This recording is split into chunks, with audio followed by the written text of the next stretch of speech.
Chers collègues, mesdames et messieurs les magistrats, les représentants du ministère, merci à vous d'être présents ici dans cette salle de la Cour d'appel d'Orléans. Merci à vous, Madame la Première Présidente et Monsieur le Procureur Général, d'avoir bien voulu accueillir notre colloque sur un sujet difficile qui est celui de l'autorité et expertise. Nous aurons l'occasion tout au cours de cette journée de parler de ce qu'est l'autorité et ses diverses formes d'expression. L'autorité, on le sait, est de plus en plus remise en doute, qu'il s'agisse de l'autorité du médecin, qu'il s'agisse de l'autorité du policier, du gendarme, du magistrat, du politique, du maire. Toutes les autorités sont actuellement remises en question et celle de l'expert, bien sûr, n'échappe pas à la règle. Madame la Première Présidente, merci. Je déclare ce colloque ouvert et je vous passe tout de suite la parole. Mesdames et messieurs les experts judiciaires en médecine, mes chers collègues présents dans la salle, la Cour d'appel d'Orléans et à travers moi ses présidents de chambre, ses conseillers, ses juges, qui régulièrement lisent vos rapports d'expertise pour les aider à rendre une bonne justice. La Cour d'appel donc est très honorée et très fière que vous l'ayez choisi pour organiser le congrès annuel de votre compagnie et vous souhaite bien sûr une très chaleureuse bienvenue. Mesdames et messieurs, mes chers collègues, je me joins aux propos de bienvenue de Madame la Première Présidente pour vous dire à combien nous sommes honorés. Ma parole porte celle de tout le ministère public du ressort de la Cour d'appel d'Orléans, de vous avoir parmi nous aujourd'hui. Nous souhaitions vous avoir tous dans une salle peut-être même plus pratique et plus prestigieuse que celle-ci, mais au moins celle-ci étant celle où se tiennent les assises. Je crois que nous avons donc, à la place du prestige, choisi d'entrer dans le cœur du sujet et de vous placer in situ pour vos interventions. Donc c'est avec un peu de malice que je vous dirais que vous êtes là peut-être davantage dans le lieu où vous deviez être que dans notre belle salle bleue dont les poutres et le plafond nécessitaient d'autres talents d'experts que le vôtre, puisque nous espérons que les conséquences des fissures qui s'y présentent ne doivent pas faire intervenir votre expertise. Si vous voyez ce que je veux dire. Bien, je me joins donc au remerciement de Madame la Première Présidente. Je mettrai très longtemps pour vous dire combien, pour le ministère public, le rôle de l'expert est essentiel. Votre thème est absolument stratégique. Nous en parlions hier soir en petit comité. Je tiens aussi, du fait de la présence du professeur Saint-Martin parmi nous, à témoigner du fait que les relations entre les magistrats du ministère public et les experts médecins sont absolument excellentes ici. Tout marche parfaitement bien avec l'IML de Tours. Je voulais publiquement, Madame, le dire devant tous. Et puis, je ne veux pas allonger le terme de vos propos. Je salue spécialement la présence de Madame Dalle, qui représente le directeur des affaires civiles et du Sceau, qui est un ami avec lequel j'ai eu le plaisir de travailler longtemps. Je n'en dirai pas plus donc, et je laisse à Madame la Première Présidente le soin de vous présenter le recours de ce si beau ressort et de cette si belle cour que je découvre seulement depuis quelques mois. Alors, la Cour d'appel d'Orléans est installée au chef-lieu de la région Centre-Val de Loire, mais elle n'étend son impérium que sur 3 des départements de cette région, le Loiret, le Loir-et-Cher et l'Indre-et-Loire. C'est une superficie de 19 200 km², une population d'1 610 000 habitants. Comme vous le savez, ces 3 départements sont traversés d'est en ouest par la Loire, qui dessine de part et d'autre de son lit des paysages de plaines argilo-sablonneuses, de plateaux calcaires. La vallée de la Loire, vous le savez aussi, est inscrite au patrimoine mondial de l'UNESCO pour ses monuments historiques et ses paysages qui contribuent très largement à l'activité touristique et économique de la région. Le Loir-et-Cher, notamment, a un patrimoine culturel de tout premier ordre, internationalement connu. Il a un héritage historique particulièrement riche. Nous venons de fêter les 500 ans de la mort de Léonard de Vinci. Il a les plus beaux châteaux de la Loire, Blois, Chambord, qui accueille 1 million de visiteurs par an, Chaumont, Cheverny.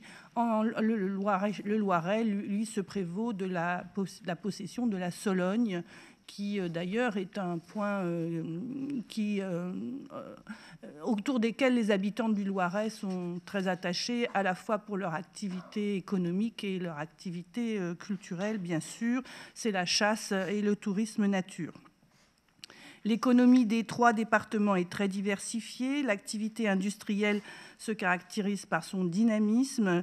Il a investi des secteurs à fort potentiel comme la fabrication de machines et d'équipements industriels, la construction électronique, la chimie-pharmacie et la filière cosmétique. Je pense que vous ne savez pas que le Loiret est le premier pôle cosmétique de France. Dior et Shiseido ont leurs usines ici. On produit la matière première plutôt du côté de Grasse, mais les chimistes et la production des parfums se fait dans le Loiret.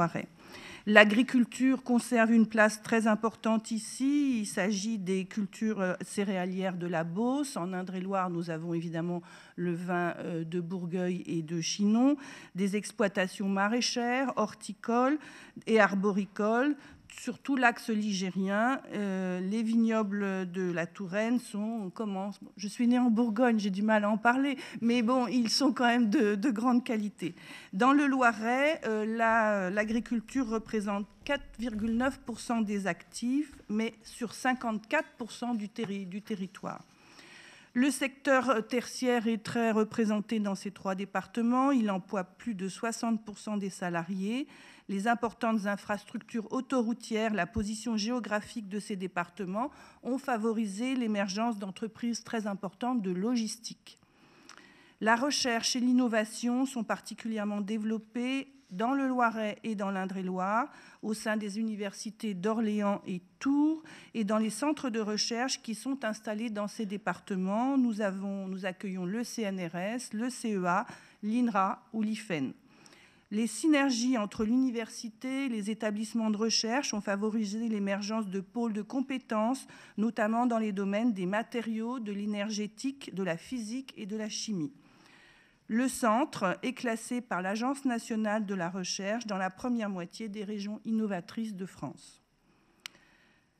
Le palais de justice qui vous accueille aujourd'hui. Ce palais de justice a été construit durant la première moitié du XIXe siècle. Il est actuellement inscrit à l'inventaire des monuments historiques. Il est de style néoclassique, vous l'avez vu. Il se caractérise par ses 4 colonnes, ses 2 lions de pierre et son fronton sculpté. Il est construit selon les plans de l'architecte François-Narcisse Pagot, qui est né et mort à Orléans et qui a beaucoup contribué à la modernisation de la ville. C'est également lui qui a achevé la construction de la cathédrale Sainte-Croix, ainsi que les façades de la rue Jeanne d'Arc, que peut-être vous avez vu et qui mènent à cette cathédrale. La première pierre de l'actuel palais de justice d'Orléans est posée le 14 novembre 1821 par le premier président de la cour d'appel d'Orléans, mon illustre mais un peu prédécesseur, monsieur Haruis. Les travaux de construction se déroulent de 1821 à 1824 et l'inauguration a lieu le 3 novembre 1824. Les 2 lions en pierre ont d'abord été exposés à Châteauneuf-sur-Loire. Ils ont été placés sur le perron le 20 août 1824. Ils sont l'œuvre de l'architecte sculpteur Romagnesi. Cet édifice a été construit sur l'ancien emplacement de l'église des Oratoriens et du couvent des Ursulines. Dès ses premières années de vie, les utilisateurs du palais connaissent des difficultés de fonctionnement liées à l'étroitesse des locaux et tentent de remédier à cette situation par la mise en place de nombreuses opérations immobilières ponctuelles. Ce n'est qu'en 1968 qu'est bâtie une première extension pour résorber la situation déficitaire des services installés au palais.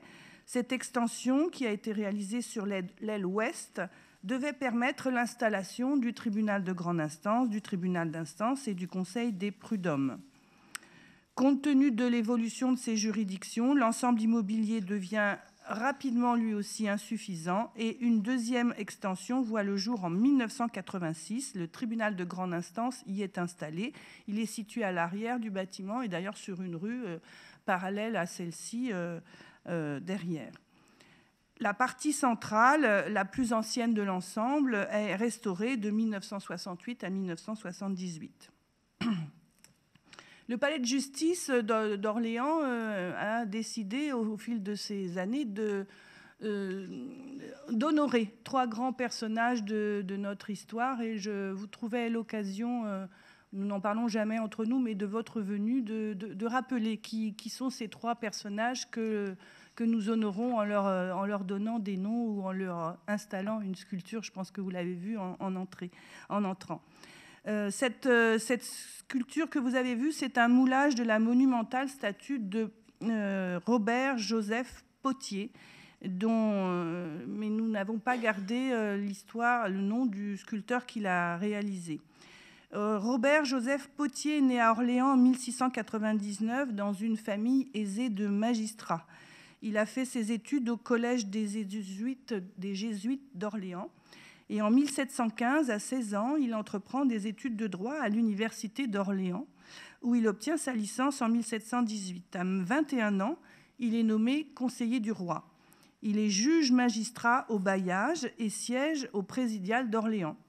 En 1750, avec l'appui du chancelier d'Aguesseau, avec lequel il entretient une correspondance suivie, il est nommé par Louis XV professeur de droit français à l'université d'Orléans.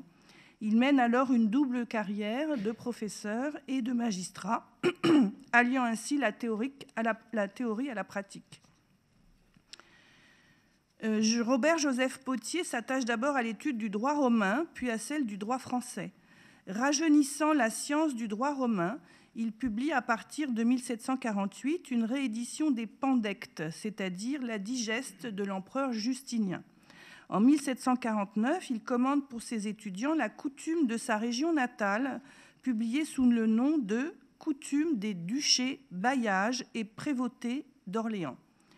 Puis, en comparant les coutumes françaises les unes aux autres, il établit un lien entre le droit écrit des pays de Languedoc et le droit coutumier des pays de langue d'Oil, jetant les bases d'une future législation nationale.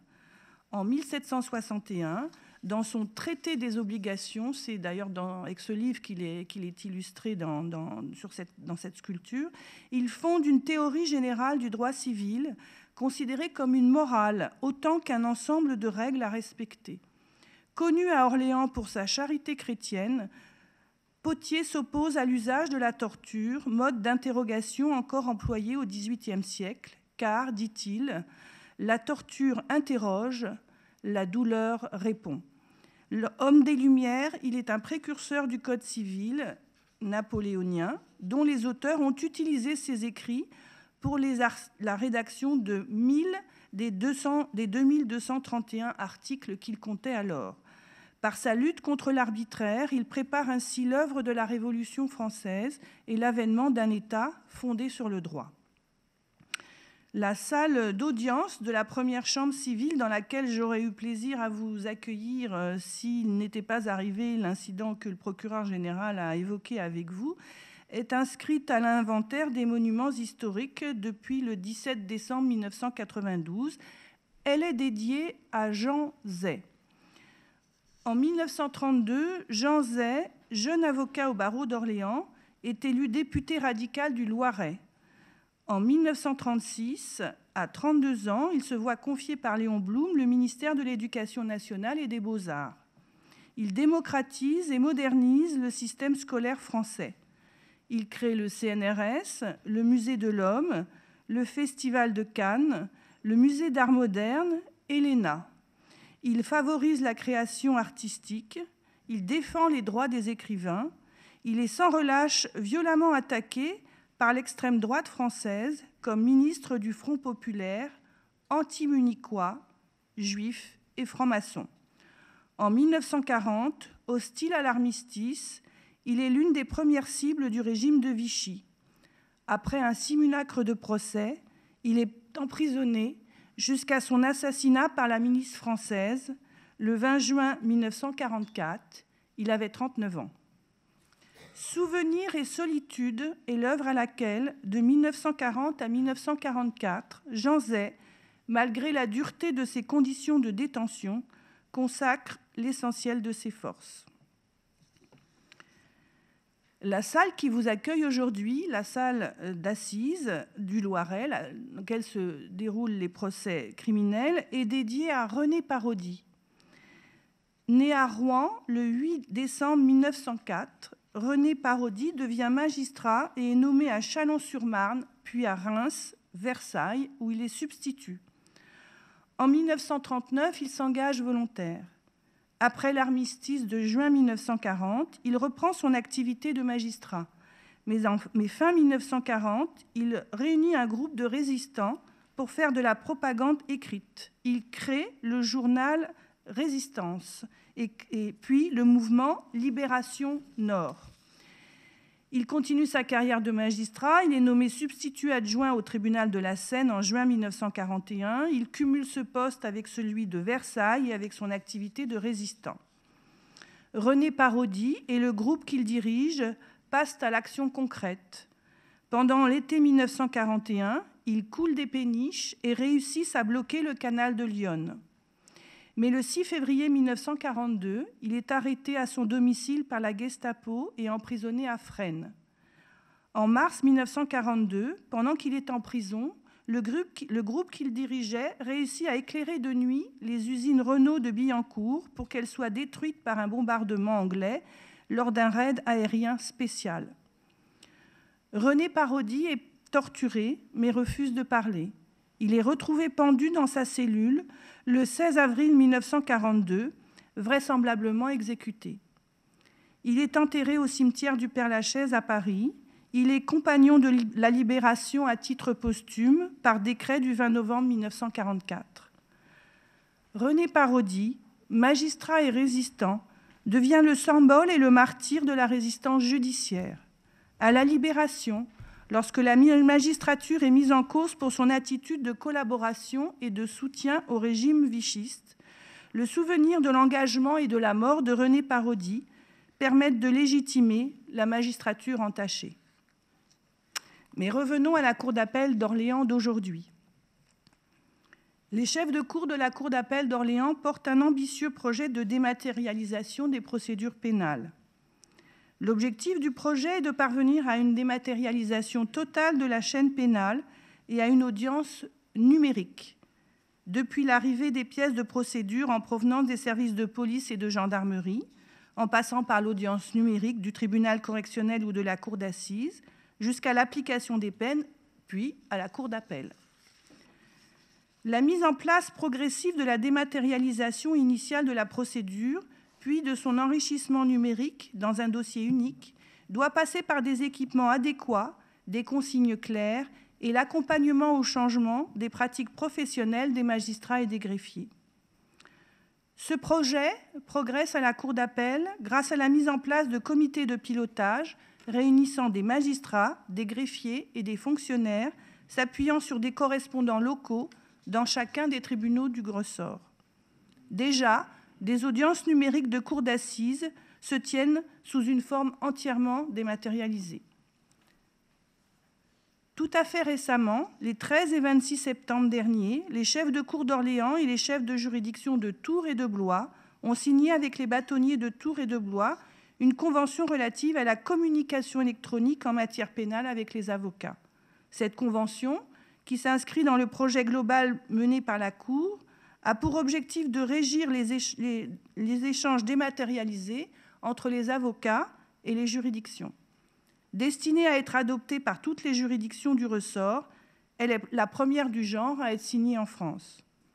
Son caractère innovant est essentiellement lié au fait que sa mise en œuvre s'appuie sur un applicatif sur le web, sur Google, dont je ne vous voudrais pas l'adresse, d'une plateforme mettant à la disposition des avocats des modèles de lettres et des formulaires types en fonction de la juridiction et du service concerné, avec l'incrustation automatique de l'adresse de destination pour que les avocats n'aient pas à à l'écrire à chaque fois, qui permet aux avocats de solliciter et de recevoir la copie d'un dossier pénal ou d'un rapport d'expertise, de solliciter un renvoi ou de demander un permis de visite, d'adresser leurs conclusions ou de demander une contre-expertise. Les objectifs attendus à l'issue de la mise en œuvre de ces échanges dématérialisés sont, pour les juridictions, l'accélération de la délivrance des copies pénales, la réduction des délais de traitement et l'amélioration de la gestion des procédures, une meilleure transparence des processus et l'accessibilité à l'information. Pour les avocats, un gain de temps, une diminution des déplacements au palais de justice, une accélération de la transmission des informations, une meilleure gestion de leurs dossiers au bénéfice des justiciables, leurs clients. La Cour d'appel s'est également engagée dans le développement de la dématérialisation des procédures civiles, déjà bien engagée depuis de nombreuses années avec les avocats. La Cour finalise la signature d'une nouvelle charte régionale, celle-ci avec les barreaux du ressort. Cette charte s'inscrit dans le mouvement de modernisation du service public de la justice. Elle cherche à consolider une communication électronique harmonieuse, efficace et rapide entre les juridictions et les avocats. Elle rassemble les bonnes pratiques des différentes conventions locales, vise à unifier les modes de fonctionnement de chaque greffe civile, des tribunaux et de la cour d'appel pour faciliter le travail des avocats et à réduire significativement l'utilisation du support papier. Cette charte a également pour ambition de renforcer la cohésion indispensable entre la juridiction et ses partenaires, magistrats, agents du greffe, avocats, autour d'un objectif commun, rendre une justice efficiente et de qualité au service du justiciable. Elle constitue une étape majeure dans la modernisation de la communication électronique en matière civile. Elle est le socle d'une réflexion plus générale d'incitation à dématérialiser l'ensemble des procédures civiles. Je pense au dossier d'assistance éducative des juges des enfants ou au dossier de tutelle majeure des juges d'instance. Je vous remercie, bien chers amis, experts judiciaires, mes chers collègues, de votre attention. Je vous souhaite des travaux très riches et passionnants. Merci beaucoup.